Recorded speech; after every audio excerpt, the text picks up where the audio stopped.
Mantap, Turki bergerak untuk Palestina, Netanyahu akan bernasib sama seperti Hitler.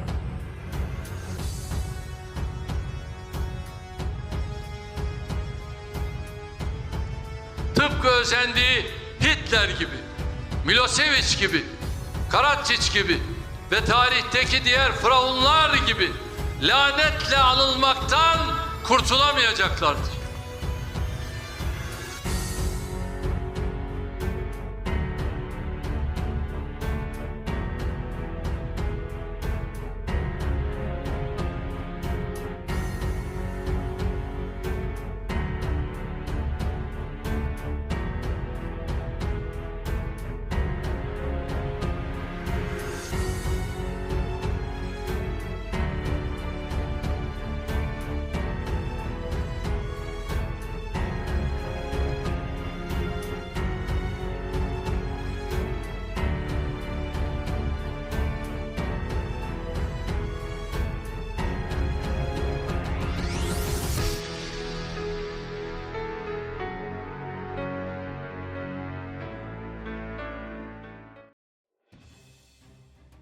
Presiden Turkiye, Recep Tayyip Erdogan berbicara pada Simposium Konstitusi Abad Turkiye di Pusat Kongres Adnan Menderes di Pulau Demokrasi dan Kebebasan Istanbul, Turkiye pada 27 Mei 2024. Foto, Murat Kula, Anadolu Agency. Istanbul, Mina. Presiden Turkiye, Recep Tayyip Erdogan mengatakan Benyamin Netanyahu dan rekan-rekannya tidak akan lolos dari hukuman, dan akan bernasib sama seperti Adolf Hitler dan penjahat perang lainnya. Erdogan juga mengutuk pembantaian pasukan Israel di Rafah, serta menyebutnya sebagai penampakan wajah buruk negara teroris. Berbicara pada sebuah seminar di Pusat Konferensi Adnan Menderes di pinggiran Istanbul, Erdogan menyoroti bahwa lebih dari 36.000 orang telah menjadi syahid di Gaza karena tindakan orang-orang yang ia sebut sebagai pembunuh dan penjagal. Demikian Memo melaporkan, Selasa 28 Mei. Erdogan mengatakan, serangan kriminal Israel terhadap kamp pengungsi di Rafah terjadi setelah Mahkamah Internasional, ICJ, memerintahkan penghentian segera operasi Israel di Rafah. Baca juga, Meksiko gabung Afsel tuntut genosida Israel di Mahkamah Internasional. Netanyahu yang diperangi dan jaringan pembunuhnya berusaha memperluas kekuasaannya dengan membantai orang-orang karena mereka gagal mengalahkan perlawanan Palestina, ujarnya. Netanyahu tidak akan bisa menyelamatkan dirinya dari keluh kesah seperti Slobodan Milosevic, mantan orang kuat Yugoslavia, Radovan Karadzic, napi genosida politisi Serbia Bosnia, dan mendiang diktator Jerman Adolf Hitler, yang dia tiru, imbuhnya.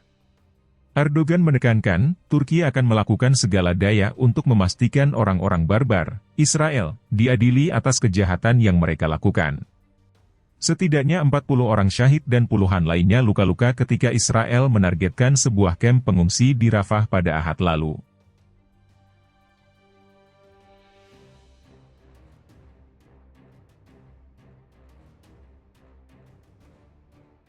Zionis bengis serangan Israel ke Rafah dapat restu Amerika Serikat. Invasi Israel ke Rafah dilakukan dengan koordinasi penuh Amerika, menurut situs berita Qatar Al-Arabi pada Selasa, 7 Mei 2024.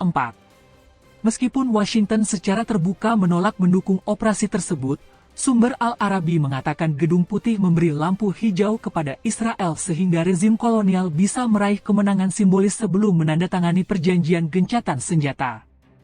Setelah menggempur kota padat penduduk itu dengan serangan udara, tank dan pasukan Israel memasuki distrik timur Rafah pada Senin malam. Pada Selasa pagi, militer Israel mengatakan mereka telah mengambil kontrol operasional di perbatasan Rafah sisi Gaza yang menghubungkan daerah kantong Palestina dengan Mesir. Operasi tersebut, yang melibatkan kendaraan lapis baja dan pasukan khusus Israel, dilakukan setelah pihak Mesir diberitahu mengenai hal tersebut dan dengan koordinasi penuh dari Amerika, ungkap laporan Al-Arabi, mengutip sumber anonim. Beberapa jam sebelum IDF memulai serangannya terhadap Rafah, juru bicara Departemen Luar Negeri Matthew Miller mengatakan kepada wartawan bahwa Washington tidak mendukung Israel melancarkan operasi militer skala penuh di Rafah. Miller mengatakan, operasi militer di Rafah saat ini akan secara dramatis meningkatkan penderitaan rakyat Palestina. Namun di balik layar, para pejabat Amerika memberikan pesan berbeda kepada Israel. Pemerintah Amerika telah memberikan lampu hijau kepada Perdana Menteri Israel Benyamin Netanyahu untuk operasi terbatas dan jangka pendek yang mungkin memakan waktu beberapa hari untuk mencapai citra kemenangan yang dapat dia pasarkan kepada para menteri sayap kanan, ujar seorang sumber barat yang tidak disebutkan namanya di Kairo mengatakan kepada Al-Arabi. Ketika operasi selesai, sumber itu mengklaim, Netanyahu akan menyetujui perjanjian gencatan senjata yang ditengahi Qatar dan Mesir yang disetujui Hamas pada Senin pagi. Upaya-upaya sebelumnya untuk merundingkan gencatan senjata telah terhambat oleh desakan Hamas agar gencatan senjata bersifat permanen dan mencakup penarikan penuh Israel dari Gaza, dan penolakan Netanyahu menerima persyaratan tersebut. Sekutu koalisi sayap kanan Netanyahu berpendapat perjanjian apapun dengan Hamas berarti menyerah, dan pemimpin Israel harus terus melakukan invasi ke Rafah meskipun ada keberatan dari AS, Uni Eropa, dan sejumlah negara lain serta organisasi internasional. Menurut sumber Al-Arabi di Barat, Direktur CIA William Burns memberikan persetujuan Washington atas serangan tersebut kepada Kepala Mossad David Barnea melalui panggilan telepon pada Senin. Jika Netanyahu memperluas operasinya, AS akan melarang pengiriman amunisi dan peralatan militer yang ditangguhkan ke Israel, ungkap Burns kepada Barnea. Komentar ini kemungkinan merujuk pada pengiriman senjata Amerika yang diklaim pejabat Israel pada hari Minggu ditahan oleh Amerika. Isi dari paket senjata tersebut tidak jelas, dan baik pemerintah Amerika Serikat maupun Israel belum memberikan komentar mengenai hal tersebut.